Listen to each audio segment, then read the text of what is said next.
This right here is the one long conversation with your pal, Skip.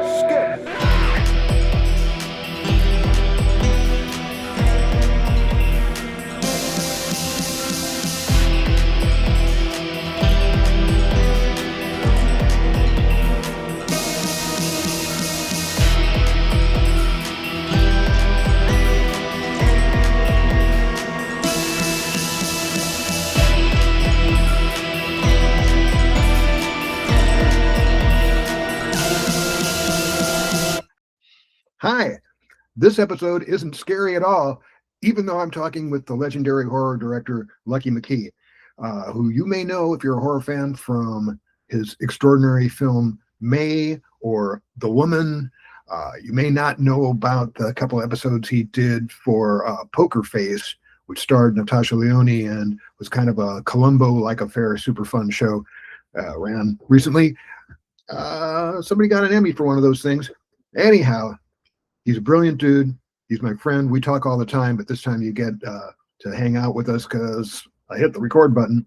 And we talk about the nature of creativity and how music has played an amazing role in reigniting every aspect of his creative spirit at this particular point. It's a really cool conversation. I hope you enjoy it.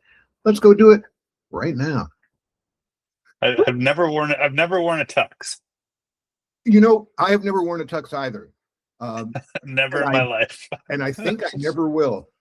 I think I've worn a suit like maybe 3 times in my life. I actually wore a suit last night at the Actors Lab post-holiday party, which had a sort of a James Bond theme. So I figured I should at least wear a suit. Yeah. Keeping it slick. So I wore this kind of like I don't know, it's like a light bluish gray suit with salmon lapels, and then a tie with the American Gothic farmer and his wife on it. But right. The tie, they're stretched really long, so it's sort of like the Sunny version. Hi, we're discussing fashion. Yeah, exactly. The subject I'm most passionate about, clearly. yeah, I care about it deeply too. Here on a casual Saturday, we're our fancy best. I am wearing a Catatonic State sweatshirt. I like that. I'm a recent graduate. Some would argue that I haven't actually graduated yet. Yeah, I audited a few classes there. Oh man, yeah. What? And give up showbiz? Yeah, exactly. So, yeah, okay. Hi, Lucky. Hi. I was wanting to talk about. I mean, it would be fun to talk about movies, but all our movies are in development. We can't talk about them. Yeah. So how are you killing time and staying sane while we wait? About a couple years ago, I was working on a set and working in the gaffer on the set, this guy Paul Dumond. I had recently followed him on Instagram and discovered he was an amazing drummer. And I was like, yeah, I play a little bit of guitar and like it'd be really, do you think you'd want to jam? And he was like, when? And I was like, oh, okay, this guy's serious. Like, it's not just like bullshit. You're hanging out on set and, oh, we should do something sometime. And then it never materializes. He was like, let's set a time. Okay. And then we got together at my buddy Haza's house, who's another great musician, and we just started playing, and we've been playing together ever since. My wife joined the band. We named ourselves OogLaDaar, which is based on a character that my dad made up when I was a little kid. And wait, a character your dad made up when you were a little kid? I was really into this when I was a little kid. There was this cartoon called Thundar the Barbarian that I loved, and I was like out in the yard. My dad would like make me swords out of like 1x2s and stuff like that. We lived in the middle of nowhere in the sticks, right? Very, very country. And I would chop down thistles with the swords and stuff and pretend I was Thundar the Barbarian. And one day my dad was like, "Have you ever heard of his buddy OogLaDaar?" And I was like, "Who's this?" You know, it's like he hasn't been on the show or anything. And I was like totally convinced that this was a real thing, you know. So this kind of became a joke between me and my dad over the years and stuff once I realized he was just bullshitting me. And then when it came time to name our band, you know, as you know, whenever you search something on Google, if you use a common word or something like that, it's like people are never going to find your stuff, you know. So it was like, let's use a made up word that's our word, you know. um That's so so smart. when you type OogLaDaar into Google, you're gonna find our fucking band, right? And it's just weird, and it's like, what the fuck does that mean? And then, you know, leads to conversations like this, you know. Yeah, I had no Um, idea what the fuck it meant. That's great. yeah, I love and it. since then we've you know we've been recording our projects on the Logic sound recording program, and me and Haza and Vanessa and Paul, we just send files back and forth to each other on Dropbox and build songs, and we've recorded like 150 songs in the last couple of years. And uh You're up to uh 150. I love yeah, it. writing new stuff all the time. And you know, the first EP that we put out, called That Which Kills You Makes You Dead, was actually mixed and mastered by my sound designer that does all my movie stuff, Andrew Smetic. um, and came out great. It was like, that was like kind of checking something off the bucket list, you know. Like, I, you know, it's like I always wanted to make a movie, I always wanted to write a book, I always wanted to act in something. I'd managed to do a lot of these things that I'd always wanted to do in my life, but one of the ones that was still hanging out there was be in a band and record something and put it out. Like, how cool would that be, you know? Super And we cool. managed to do that with that first EP. And then, you know, when we were thinking about what we were going to put out next, because we just have all these songs piling up, and we're getting more in sync with each other and all of that. Our drummer took it upon himself to like really, really dive in and learn mixing and mastering, and has become like a virtuoso at it. And now we're just making just the four of us. We make all these things, we put them out ourselves, we shoot our little video promos and music videos and stuff with the help of, you know, sometimes with the help of a couple friends. But mostly it's just the four of us just making stuff and putting it out, which is like very liberating compared to the movie business. Yeah. um and when I was writing books, I realized the same thing writing books with Jack Ketchum. I was like, this is fucking awesome. It's like, we're not answering to anything, we're writing this stuff, we're putting it out, we still own it, Yep. you know. There's something just so pure about that. And just, you know, it's like, God, I wish movies could be like this, you know. um Yeah. I and mean, it could they?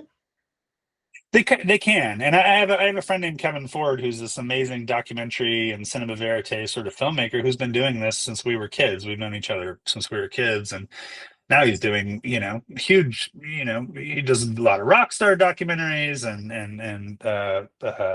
you know, very, you know, political documentaries, all kinds of stuff. And he makes little movies on the side, and it's usually just him and a camera. And he, you know, he goes out and does these things for nothing. And he's making these beautiful little poetic movies. And um so there's a hope that we can kind of transition some of this like creative approach to the way we make movies too, you know, because movies are just like, they're like almost cost prohibitive to get into, you know. It's just so expensive to do all this stuff. Oh yeah. But at this point, technology wise, it's like it's more possible than ever to do that sort of a thing. So Totally. Totally. Yeah. I've been thinking a lot about the guerrilla approach. yeah, yeah, And just like, I mean, because I do love that kind of film when it's done well by people who are just really into it. And it's like, okay, let's go do something. yeah, And they're yeah, on fire with yeah, it. You know, I think the common ingredient in all of this stuff is like untampered fire. yeah. Um, you know, the ability to just go, okay, I'm excited about something, let's go do it. And Without having to wait for permission, yes, yeah, because you fuck know. permission. I mean, I Yeah, didn't become a creative artist so that other people could tell me what to do. That wasn't the yeah, idea. right? Yeah, and you also have to start listening to your own advice after a while too, because like you as well as I have done a lot of like we're on a panel talking about something, or we're doing an interview or something, and invariably somebody asks us, what do I have to do to get into the movie business or something? It's like, well, you have the tools around you, just go start making stuff, right? Yeah. But a lot of us that are giving that advice have worked professionally and stuff. It's like we start to forget that you could do that. you know Yes. so yeah, it's just constant, I mean, just living life, as I get older or whatever, is constantly about taking a step outside of yourself and looking and listening to yourself and saying, am I following these things that I'm promoting to Yeah. other people, trying to encourage them or whatever. It's like, well, I need to encourage myself to do similar things, so Totally. No, I love the point of like we forget that we forget how it started. yeah. And I think that a lot of it is a willingness to return to beginner's mind, Yeah. And just go, okay, I'm going to teach myself some new tricks. I don't care how old a dog I am, Yeah.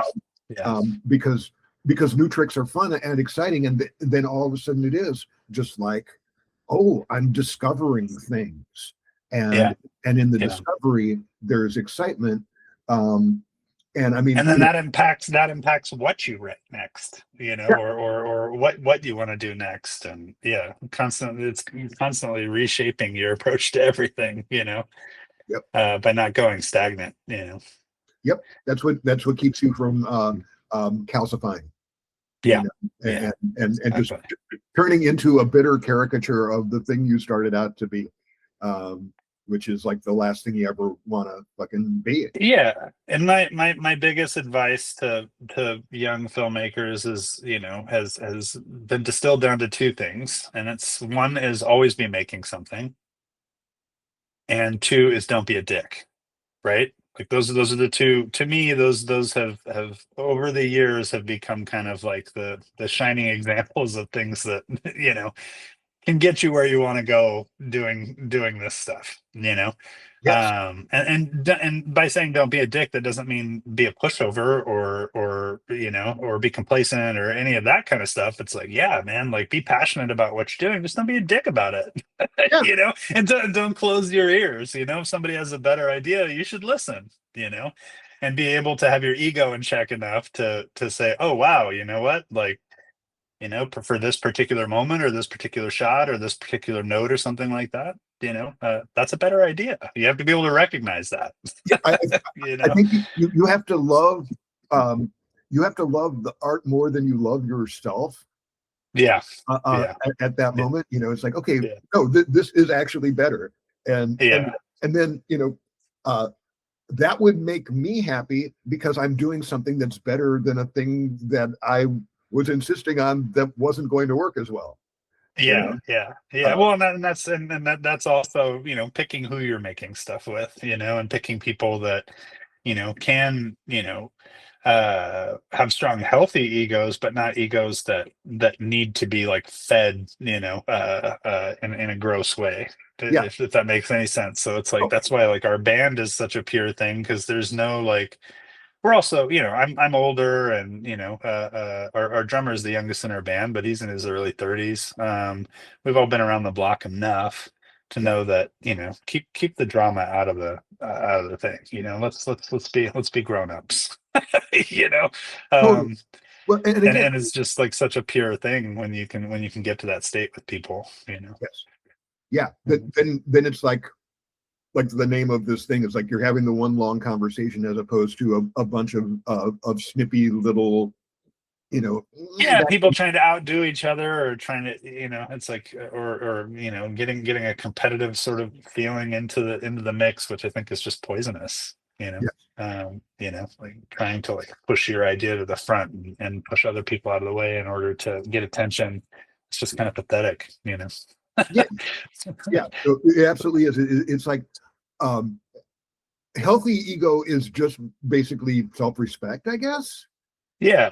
And unhealthy ego is a voracious black hole that can never be filled, no matter how much you stuff into it. Yeah. Yeah. So, um, I don't know if you've noticed this, but this built the entertainment business is also filled with narcissists. what? Yeah, I swear, man. I know. Recent discovery. I know it's No, mind blowing, shocking news. I, I, We I should refuse to lead with accept that.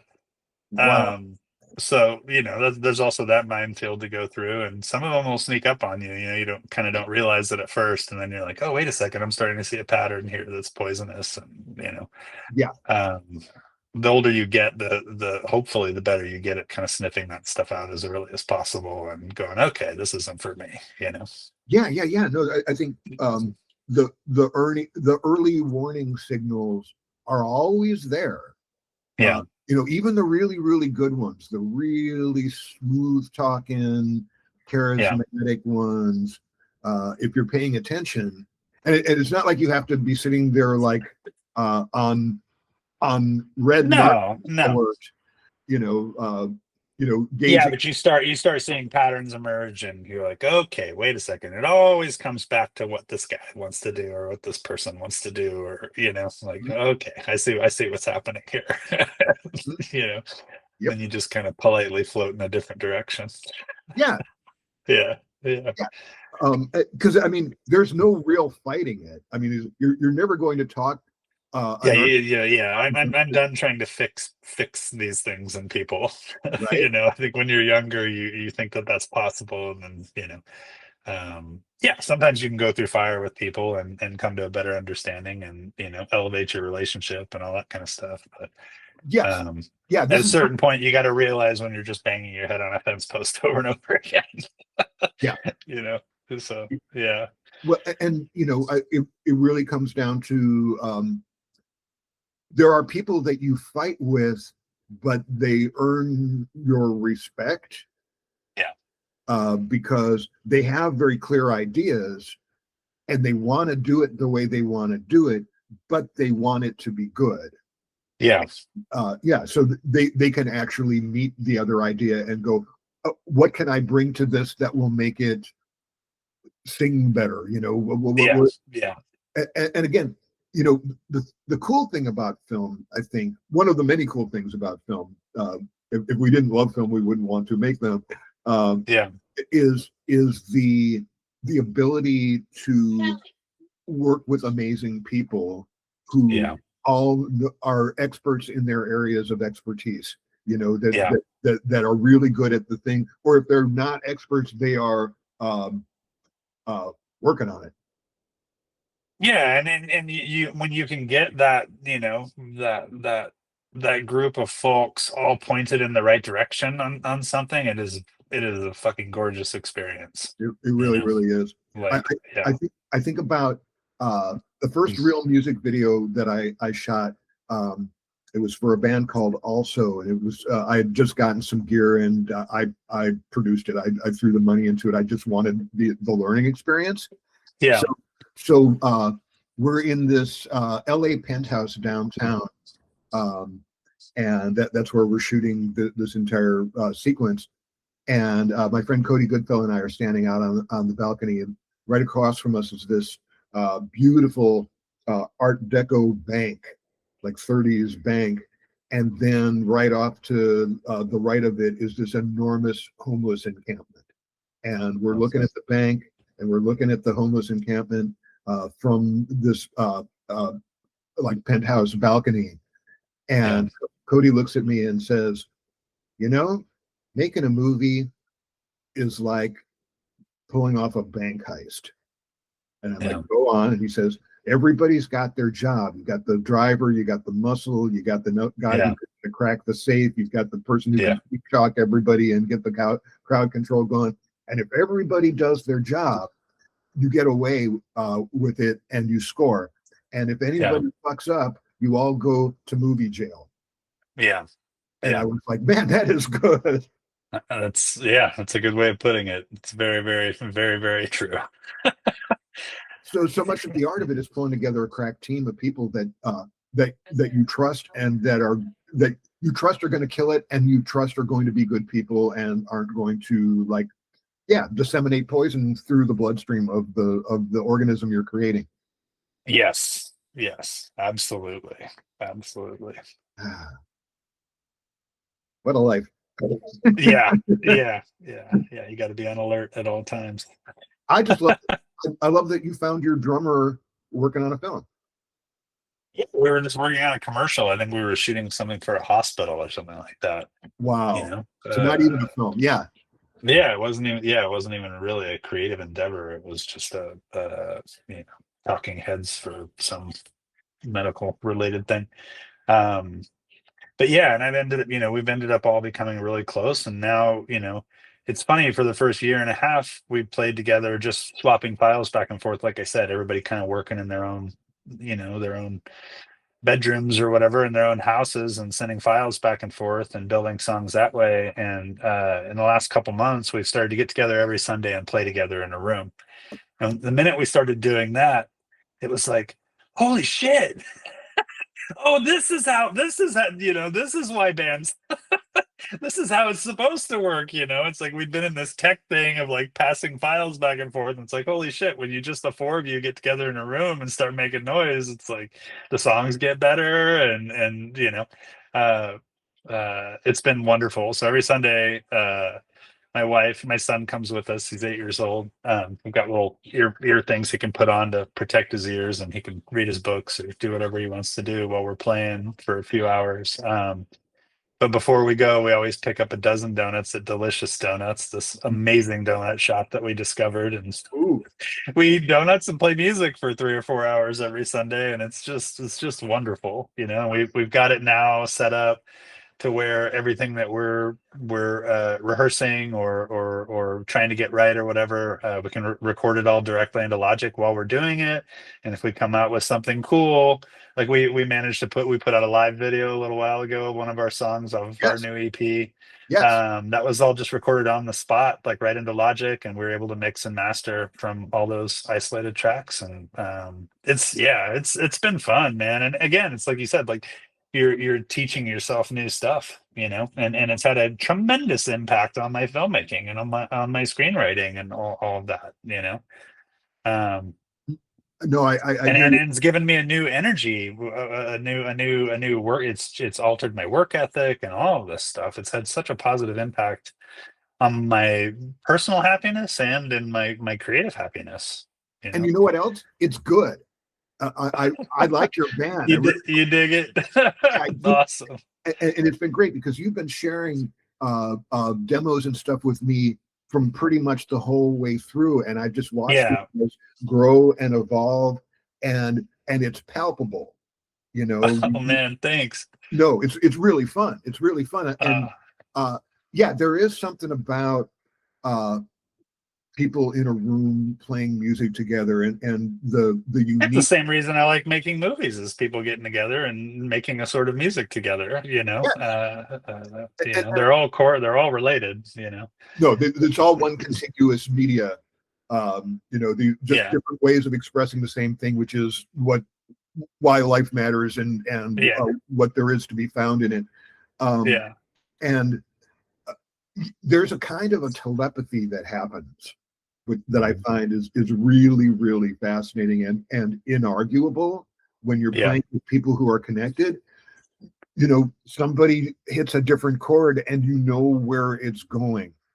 Yeah. you know Yeah. you you get into this flow, and the flow is the thing. And I had been obsessed with movies since I was about 11. Had decided that's what I was going to do, and that's all I was going to do since I was like 11 years old. And for a little while in college, I had a little band, because I got excited to learn guitar and write songs and stuff like that, and did that for a little bit. But then it kind of dropped off over the years, and I kind of realized a couple years ago when we started doing this band thing that I really had no creative thing outside of movies. And when we started, getting heavy into the music, I realized it was using totally different parts of my brain and my Yeah. body and my emotional state. It was just using it, like taking me to like a whole other place. And then when I went back to screenwriting and back to filmmaking after that, it was like there's this tremendous difference. Tremendous. Talk about that difference. The big difference for me was, it's like you know, that like kind of writing is always kind of where anything starts, Yes. sitting down and having the idea and cultivating that. Uh, I'd spent a lot of years collaborating with great people, writing things with people, rewriting other people's scripts, this and that. And after one of my best collaborators passed away about 8 years ago, I was faced with having to write on my own again, Yeah. and learning how to do that again. Yes. And found a lot of frustration with it, and had a breakthrough with one script that I wrote, but then kind of went dead again. And then we started getting into music, and I realized I would start at, when I got up in the morning because I was excited to just get right into writing a new thing. Mm-hmm. And I would sit there for 12 hours. And at the end of the day, I'd have a fucking song. I'd have something to put on the shelf. Right. Yep. And I took a step back and I was like, why don't I feel this way about writing scripts anymore? Mm-hmm. Why is my work ethic not aligned with writing scripts in the same way? Like, how can time just vanish when I'm working on music and it doesn't do that with writing anymore? So I took the story that I'd been trying to crack for a while, and I was like, you know what? I'm just going to turn the first sequence of this into a song. And I wrote that song, and I got through it all day, and then I was like, okay, I'm gonna do the next part. And I got about 5 songs deep, and then all of a sudden, this script that had been frustrating me for so long, being put into this new form, just burst wide open. And I wrote this thing, and and I wrote it really fast because I was obsessed, Yes.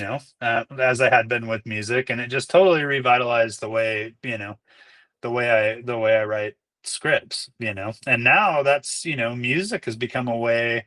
If I'm thinking about a new story and it's like, oh, that's an interesting character, or that's an interesting little piece of backstory, I'll just write a song and get into that person's head for a minute, and the other thing about music, the kind of music I like to write, uh a song's like 3 or 4 minutes, so you have to there's economy that has to be there. Yes. And there's this other wonderful thing that happens, especially if you get into rhyming. The form alters the story and guides the story sometimes, because it's like, I have to find a word that rhymes with this, and you're Totally. searching and searching, and you find that word, and then all of a sudden the form is having an impact on how the story plays out, just because you were trying to find it, but it has to be the right word. And Yeah. okay, if I can't find something that rhymes, that I have to find another word that I can rhyme with something, and then finding those connections between words, just with, because I've never been like a big poetry guy. Right. It's not a form I've really messed around with a lot, but that's what lyric writing is. It really is to a Uh, huge extent. um, yeah. So all of that, and just the economy and storytelling, and just like how to get a picture in someone's head, or an emotion in someone's heart Yep. as quickly as possible, and then when do you repeat that? And when you repeat that, you change it a little bit. And all these things apply right back to storytelling, right? To Completely. screenwriting. Completely. Um, and it's made me a better writer, you know. I So love. so so so and we make the music. So by the time the music's done, uh we put it out there for people to share.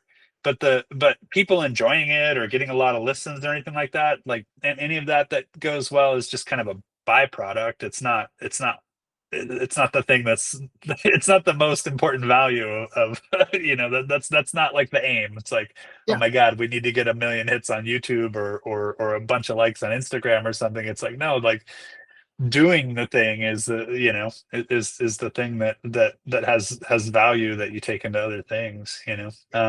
Everything else is So gravy. yeah, yeah, it really is. Everything else is gravy, um and it's a dish that doesn't need gravy. It's just nice if you yeah, have it. yeah.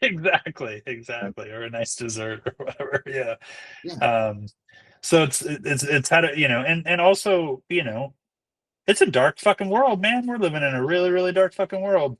What? And it seems like it's getting darker by the day.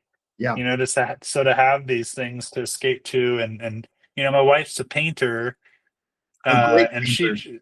she's brilliant, painter and illustrator, and that's the world that she's lived in most of her life. And now she has music, and she sings most of our songs.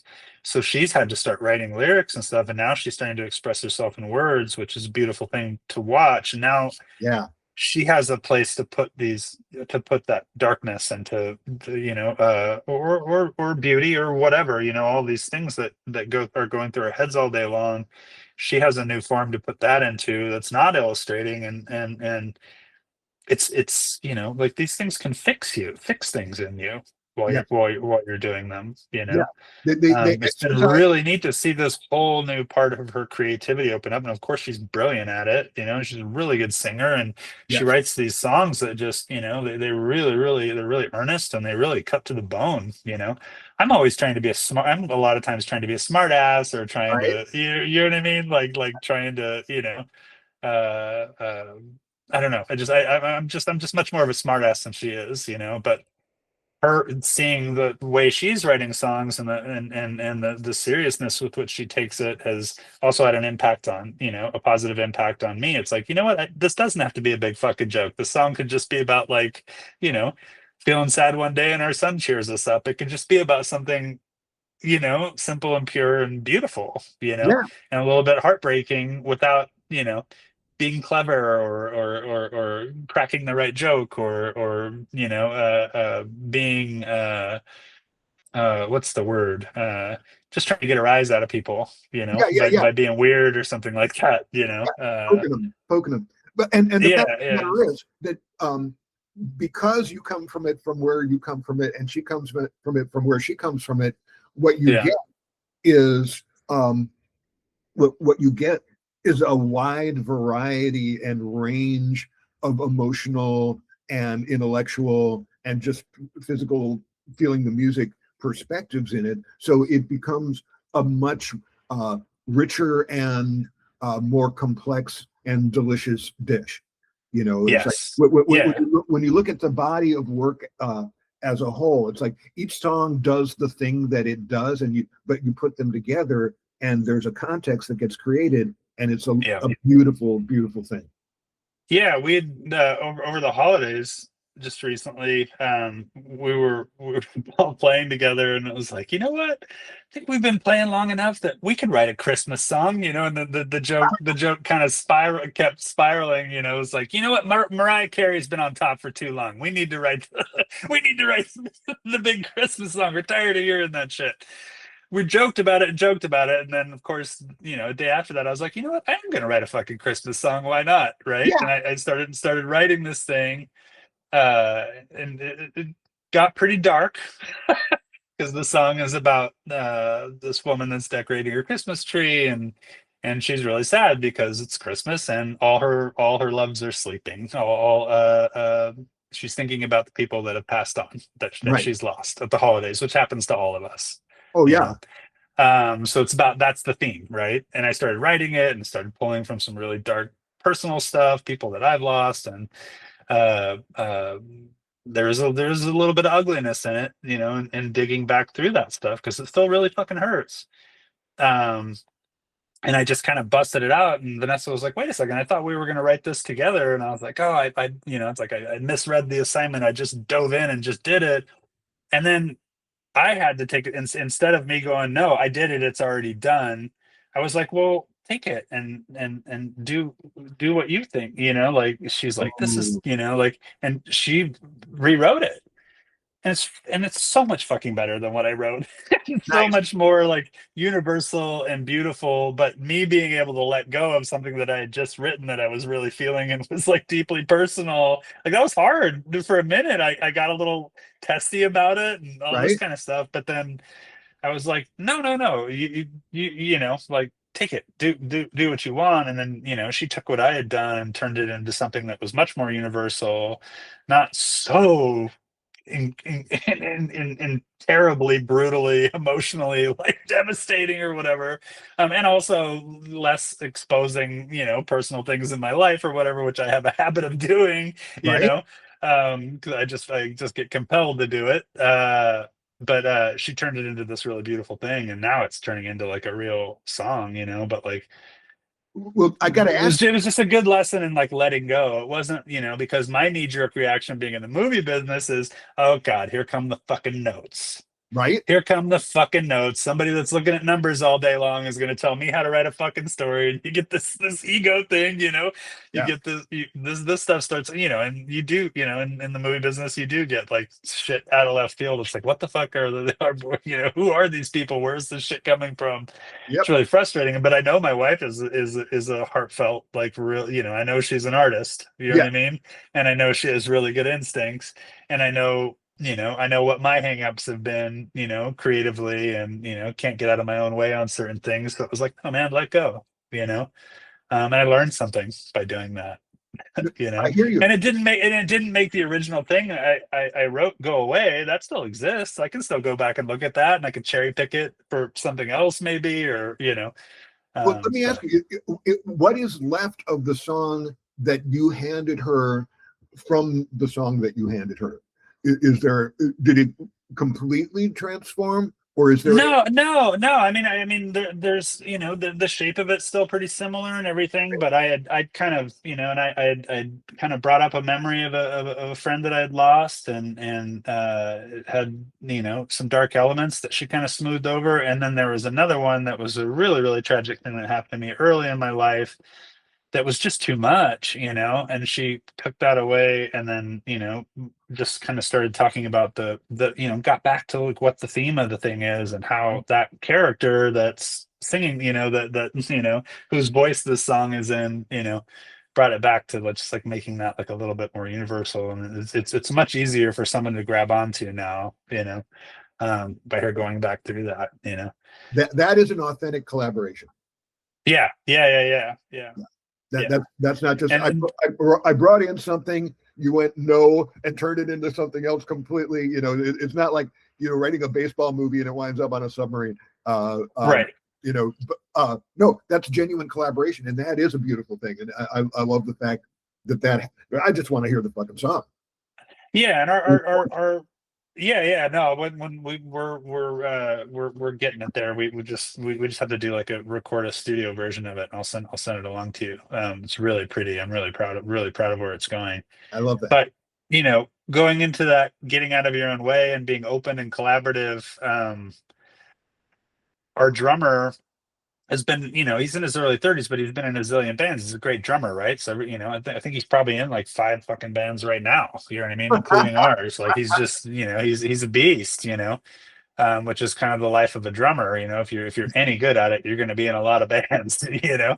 Um, but it's very, very clear, and we've talked about it. Just that he's like, this is my favorite band I've ever been in, because everybody listens to each other. You know, Mm-hmm. he's like most of the bands I'm in, it's like the guitarist is just like, just follow along with what I'm doing.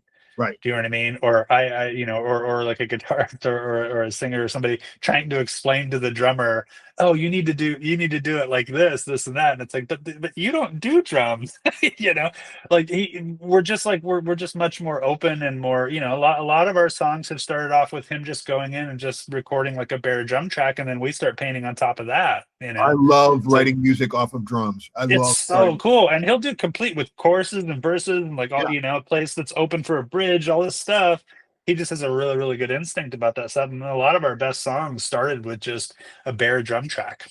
You know, Love that. um, it's been, yeah, and we, you know, all four of us, you know, it just depends on who's feeling it. You know, like one of us will just start something off, and then we start developing it, and we're not telling each other what to do. You Right. know, it's like we wouldn't be playing together if you know, we all weren't in love, what, you know, or in awe of what the other people in the band could do, right? You know, That's a so good it's thing. like, Yeah. yeah, it's like, here, Haza, you know, I did the guitar and bass on this, but what do you think this needs? You know, and just hand it off to him, and then, you know, every time he comes back with something that's not something I could have thought of, and does elevate the song. And, you know, and the more you play together, the more you start to pick up on, you know, those instincts get sharper and better. And it's, yeah, it's, I could I, go on and on about playing with these guys. It's been one of the most beautiful, creative, like, uh groups I've ever been a part of, you know. I love that. And yeah, Yeah, again, that that telepathy I was talking about is the thing that you yeah, cultivate. you know. uh, Yeah, yeah, but it's a different way of talking with each other, you know. It's yep, like, yep. it is the great form of communication, you know. Well, music is amazing because music does not require intellectual analysis to respond to. When you're reading Yeah, a when you're reading a book, it's going in through your eyeballs and it's going in through your literacy mode. I don't know, whatever part of yeah, your brain, yeah, deciphers that shit. But music just hits you, and then you think about it. Uh, it hits you, and then you think about what you thought about the response you have. You yeah, immediately respond because it's just doing it to you. And yeah, so I think in many ways it is the most direct form of communication that we have, um, almost more even than the visual. Although the that's why movies are so exciting. I think it is like yeah, the yeah, combination of the sound and the music and the moving pictures, and then their story and characters, yeah, people that you relate to or hate or have feelings about, and the successful putting it all together. To me, it is one. composition, yeah, yeah, the composing of it all, you know. It Yeah, becomes one-stop shopping. Uh, yeah, yeah, um, yeah, but I mean, but it's one-stop shopping in a really big shop that's able to hit you from every direction. And yeah, I mean, my journey has been really weird because I started drawing. I was originally drawing, and then I yeah, started playing music and started writing stories and all of these things. But the one thing that never occurred to me that I might ever do is make movies. yeah, And it took like it took being dragged to Hollywood because I had sold books, uh, yeah, and then seeing how movies were made and seeing the kinds of decisions that were being made around them and the kind of people making them. And at a certain point, it's like, fuck it. If I'm going to be involved in movies, I better learn how to make them yeah, uh, because I would rather work in a gas station than be a screenwriter in Hollywood, completely at the beck and call yeah, of people. I think about the William Goldman line. It's like if you want to work in movies, you better have something else that you really love and get value out of, because you ain't going to get it from there. Um, yeah, yeah, uh, yeah. It can really crush your heart on a regular basis. but on the other hand, when you make something and it works. That's you feel 10 foot tall and bulletproof when you're really making something. Yep. You know, it's just getting there, and that's where the music has been great for us, because you do find yourselves in you find yourself in those pockets of limbo, you know, Yep. where you're waiting for that approval, or you're waiting for, the right pieces to align in order for you to make something.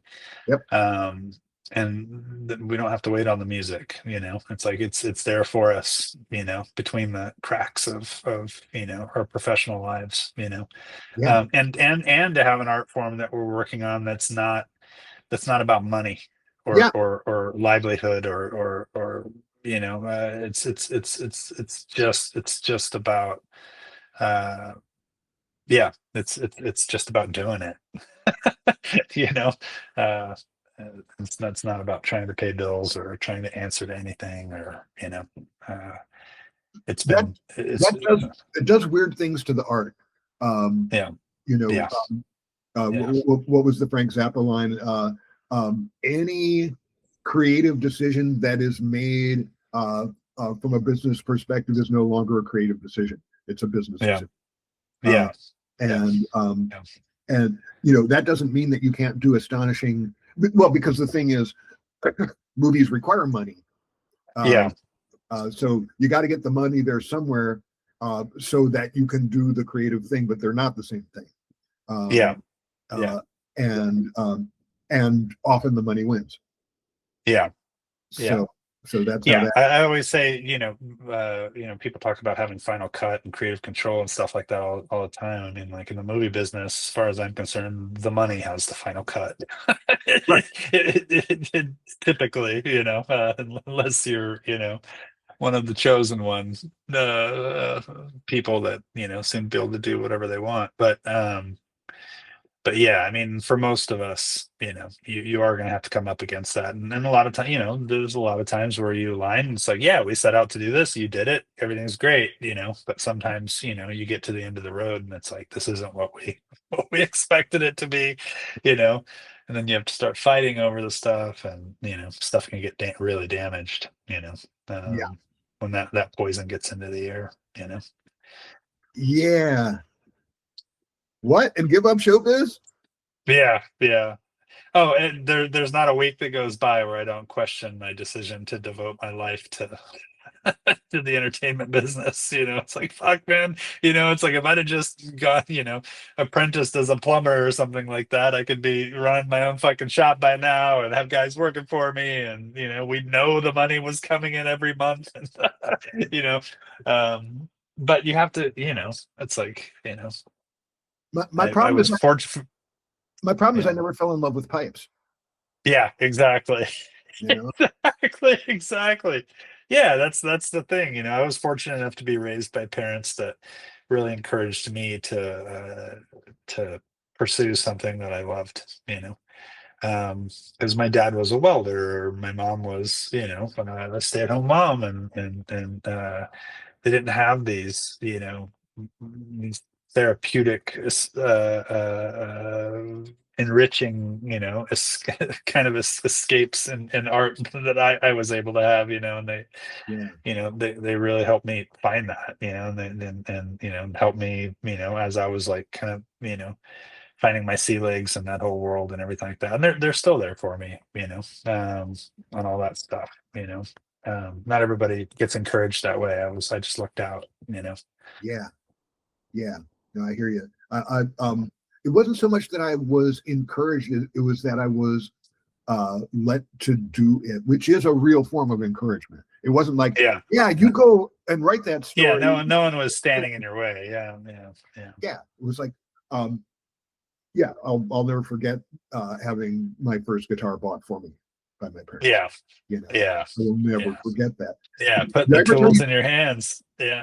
Did I ever tell you about my first electric guitar? No, what was it? What kind was it? Okay, so I was living in Argentina. I was living in Buenos Aires, Argentina, and I was like 9 years old. I was deeply in love with music, and I really, really, really wanted to learn how to do it. Uh, so I got this kind of sunburst Stratocaster looking Argentine guitar. I don't know Yeah. what make it was. So we got it, brought it home, and plugged it into the stereo. Yeah. Here's the thing. Uh, um, the stereo was running on 110, but Argentina's current was 220, so you had to have Yeah. an adapter. Yeah. Somewhere in the course of this, I'm not exactly sure how the electronics of this worked, but I plugged in the guitar, put my hands on the strings, and was immediately electrocuted and couldn't let go of the strings. And Oh my God. my middle sister Rini was laughing until she realized that this was bad, and then she unplugged the stereo, and Oh my God. it stopped. Um, this did not make me not want to play the guitar. Right. Yeah, just get a fucking adapter. Yeah. Exactly. No, it was really interesting. It was like I wanted I to like the play. image of your sister seeing you like this with the guitar, just thinking like, oh yeah, he's just rocking out. Yeah, Yeah. and this is He's hilarious. feeling it. Yeah, yeah. Yeah, but the crazy thing is, I love music so much that getting electrocuted didn't stop me. Um, Yeah. and then I just sat down and started playing. Just Yeah. listening to music that I loved and going, "How did they do that? Oh, okay. If I Yeah. make that note go like that, then that thing happens." Um, yeah, music is the best. It really is. But they're all great. I love art. I love. I love. Yeah, art's cool. Art's pretty I cool. love having devoted my life to finding creative ways to express the stuff and play with other people. It's just the best. And Yeah, it's almost like I don't know. I'm trying to figure out the best way to articulate this, but it's almost like I'm not like a overly I'm not religious at all, and I'm not like a super spiritualist type of person or whatever and all that, but I do think that when you write something or you make something or you know make a song or whatever, that you're they're little ghosts that you're gonna leave behind. Mhm. You know, where you'll still be able to talk to people after you're gone and still be able to communicate who you were and how you felt, you know, Yeah. which is a kind of ghost, you know. Uh, Yeah. this stuff that we make, you know, because I think about that when I read a Robert Louis Stevenson Mm, book, you know, it's mhm. like this guy doesn't you know, maybe didn't know it at the time, but he wrote this for me 150 years ago knowing that someday I would pick it up, you know what I mean? It's just been waiting for me, you know, and now the guy's talking to me, you know, he's alive, you know. Yeah. Yeah. And Isn't that amazing? he will always be alive inside that art, inside that work. Yeah, To yeah, me, these are like strands of genetic memory of the species.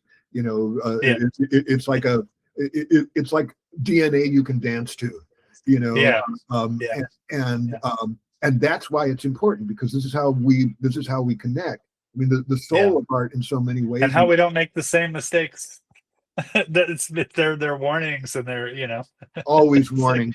with what's going on right now. It's like, read some fucking history books, man. This shit's happened before. It's, you know, uh, And it's yeah, and happening again.